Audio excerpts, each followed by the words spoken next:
Ladies and gentlemen, boys and girls, the brand new trailer for the Batman has finally arrived. It was just revealed at DC Fandome, just like last year. They ended off the event with a banger with the brand new trailer for the Batman. And wow, what a trailer. Just as good as last year's trailer, but maybe even better because this trailer is even longer. This is the full-length, almost 3-minute long main trailer for the Batman, and it reveals so many new things, first looks, more developments on characters we were already introduced to previously, and just so much more that we need to talk about. So we are going to go ahead and break down this thing, but before we do, of course, let me know your thoughts in the comments below. What did you think about this trailer? Is it better than the first one? Not as good? Let me know in the comments below. But let's go ahead and jump into breaking down the brand new trailer for the Batman. So we open up focusing on the Riddler, Edward Nashton. Seems like the GCPD is assaulting him, or, doing an assault on him. So you've got Edward Nashton here, of course, played by Paul Dano, who he is going to be the Riddler in this movie, the main villain. You can see that you never actually get to see this character like a full frontal look at the character. You've never seen him at all. We saw him in the first trailer, but that was when he was in the mask and suit and everything. So you've never seen this character in a full look, which I think is really interesting that they're kind of hiding that from us because, it's just Paul Dano. We've seen him plenty of times before. But he has these glasses on. Seems like a very nerdy character that's very true to the character in the comics. And all of a sudden, the GCPD just assaults him, takes him down, handcuffs him. You can see Jeffrey Wright's Jim Gordon there as well. And the question is, when does this take place in the movie? Because, of course, trailers never show you the correct timeline of movies. So the question is this at the end of the movie when the Riddler is being defeated? I doubt it, because that'd just be too easy. And, of course, the Batman has to be the one to take him down, not the GCPD. So I am thinking that maybe, what if he commits a few murders at the beginning of this movie, then gets taken down by the GCPD, but then somehow still orchestrates multiple other things going on throughout this movie from inside Arkham Asylum, from inside prison? I think that would be pretty interesting to see. But then again, kind of just a theory, because we got no idea what's going on with this movie. And then I love how when it pans away, you see the little coffee cup or mug that he has there has a question mark in it because he is the Riddler and that is his logo. So good. Love it. Absolutely love it. And then you get to see the bat signal, something that was recently revealed in a Lego set, actually. And I love this. I love the bat signal here. I love how it's got like this grate over it almost, and you've got Jim Gordon standing out there putting the bat signal up into the sky, and then you can see the Batman is ready to respond, because that's something we know about this version of the Batman, that there's not going to be much of a difference between Batman and Bruce Wayne, because Bruce doesn't really care about his Bruce Wayne side of things. He just wants to focus his whole life on being Batman. So he is ready to go at any moment's notice. And then you see a little bit more footage from that part we saw in the first trailer where he was beating up all those thugs. So you got that, just some brutal violence here. You see this really brutal side of Batman here that you haven't really seen much in other forms of media that I'm really excited to see. Then you have a visit between Batman and Edward Nashton in this trailer, where you don't get to see Edward's face, which I think is, again, kind of weird, but also, like, I don't know what the big surprise is. What if there's, like, some sort of marking on his face? What if he has a big question mark scarred into his face? Kind of reminds me of the Batman Hush animated movie. That's totally something that we could see here, because why else would they be hiding his face? So you get to see that there. He's sitting there, the Batman is interrogating him, and he just says, "What did you do?" Which again makes me think that somehow he either set his plans in motion before he was taken to prison, or maybe is still orchestrating things from inside, which is so cool, and I'm so excited to see. Then you got Bruce Wayne making a public appearance. Again, not the most clean version of Bruce Wayne we've seen before. This is definitely a more dark and brooding Bruce Wayne, because there's not much of that difference between the two sides of the character. And then you get to see another thing that's really focused on in this trailer is the romance between Batman and Selina Kyle. Not Selina and Bruce, Selina and Batman. That's one of the things that's always been interesting to me about the character of Selina Kyle, that she doesn't, like, even before she finds out that Bruce is Batman, she's still in love with, like, the mysteriousness and the dark and broodingness of this character. So you get to see They're great chemistry here in this trailer. This right here is a great shot. There's so many beautiful shots of cinematography throughout this trailer. I love this right there. And then you get some great action shots of Selina in action. You can see that she has like the shorter hair earlier, but she's going to be wearing multiple wigs throughout. This is the first look that was released yesterday by Matt Reeves. There's Selina on a motorcycle, a classic thing for the character. And then you get to see the Penguin, aka Oswald Cobblepot, who in this movie is just going to be called Oz, played by Colin Farrell. I remember when the first trailer came out, and nobody had any idea that that was the Penguin and that that was Colin Farrell, because it looks nothing like Colin Farrell, because that's just how impressive the makeup and prosthetics are on this character. And this is a character that we know isn't really going to have a huge role in this movie, but he's actually getting his own spin-off on HBO Max, which I'm really excited to see as well.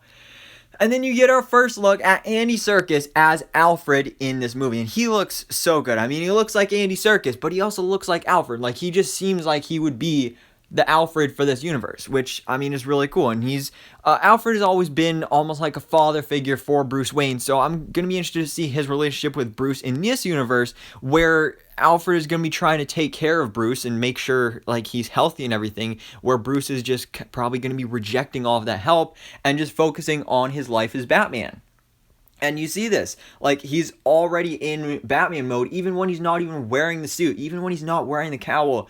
He's got the sunglasses on because it's like, oh, he doesn't like the light, and like, he's just all this dark and brooding character, and he's reading the newspaper because he's probably trying to find some leads on something. Just so interesting and just so cool. And this is a really another interesting part where you see some sort of message left by the Riddler.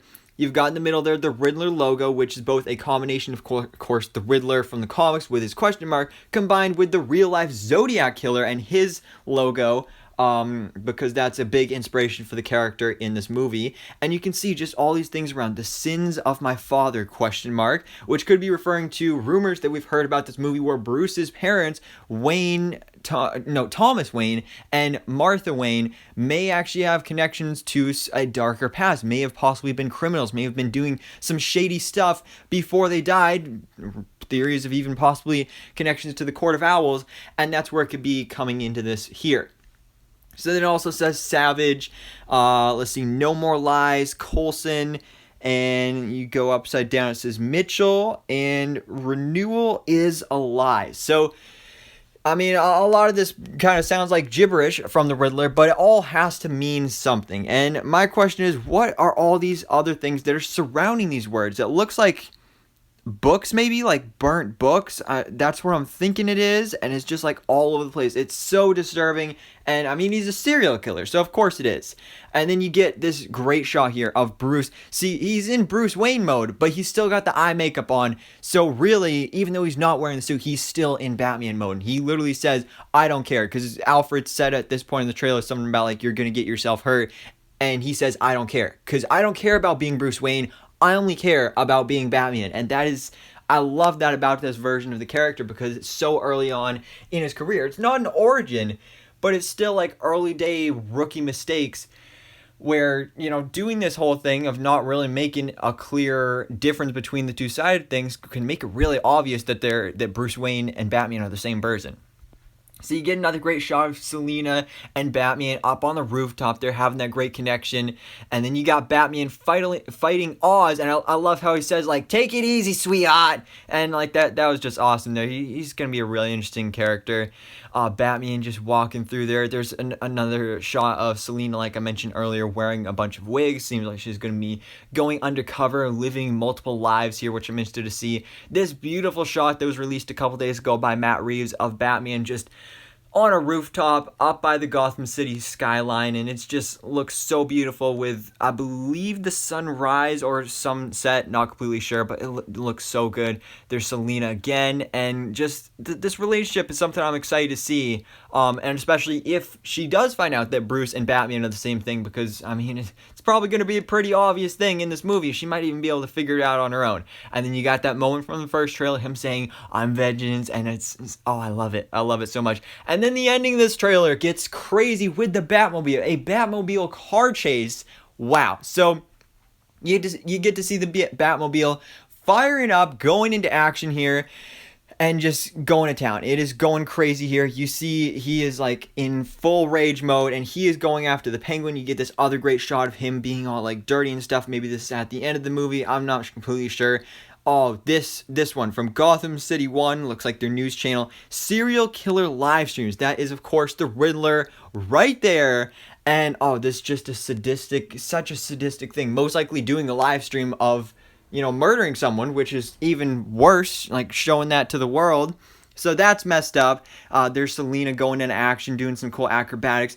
Again, Jeffrey Wright as Jim Gordon, looking all cool there. Most likely, we know actually in this movie, based off a Lego set, that he's just going to be called Lieutenant James Gordon. So he's not Commissioner Gordon yet, like we all know him from the comics. Most likely, either by the end of this movie or at some point in this franchise, he will level up to that ranking, which I'm excited to see. And then you got Bruce just being all weird and stuff, shirtless in the Batcave, because why not? It's Robert Pattinson. You need to get the ladies into this movie as well, so that, all the fangirls. Then you got just this beautiful shot here of Batman with, like, I don't even know what's going on here, but it definitely looks crazy. And then see you in hell. Another disturbing message from the Riddler. Looks like this is somebody holding it. Either this is the Riddler in prison and he wrote this, or this is something that was left at one of his crime scenes, and maybe this is like GCPD member wearing the gloves being like, oh, can't get any fingerprints on it, like it's evidence and that type of thing. So I'm not completely sure, but definitely just another disturbing message from the Riddler. And I love how the Riddler, all of his messages are in like such childish handwriting. Like, I have terrible handwriting, but even I can write better than that. And that's just what makes it even more creepy. And then this nice zoomed in shot of Batman. This is something we saw part of the scene in the first trailer. Now you get to see more development of it. Selina watching Batman. Another great shot of Alfred just saying, dear God, like, this man is crazy. And yeah, so that's going on there. And then Batman going hard in the Batmobile. You got Oz here thinking like, oh man, I took down the Batman, I killed him and all this stuff. And then all of a sudden, the Batmobile comes out of the explosion and he's like, uh-oh, yeah. I would be saying uh-oh right now as well, because then Batman is coming for him in the Batmobile, takes him down, and it's not looking too good for Oz at this moment. But obviously Batman doesn't kill, so that's actually a big thing that's been rumored about this movie. That's going to be a big lesson for Batman in this movie, is the don't kill rule that he's going to be grappling with throughout this film, whether or not to kill these enemies, specifically with the Riddler, because of all these terrible things that he's done.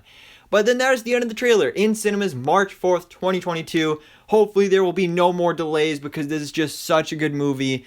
Just based off this, just based off these trailers, this could legit honestly be one of the best DC movies of all time, because it's not even a superhero movie. Like, obviously it is a Batman movie, so it is a superhero movie, but it's so grounded, even more grounded than the Dark Knight movies. And I love that. I love that they're doing that with this movie, with this franchise, and I'm excited to see where things go with the spin-offs as well, with the GCPD spin-off, with the Penguin spin-off. There's also rumored spin-offs for both Selina Kyle, Catwoman, and the Riddler. But I don't know, guys. I am excited for this. It was a great trailer. I'm excited to see where things go. Of course, check out all my other DC Fandome videos as well if you haven't already, and stay tuned for more coverage. But for now, guys, thanks so much for watching. Please drop a like if you enjoyed this video, and hit the subscribe button so I can keep you up to date on everything goes on in the DC life.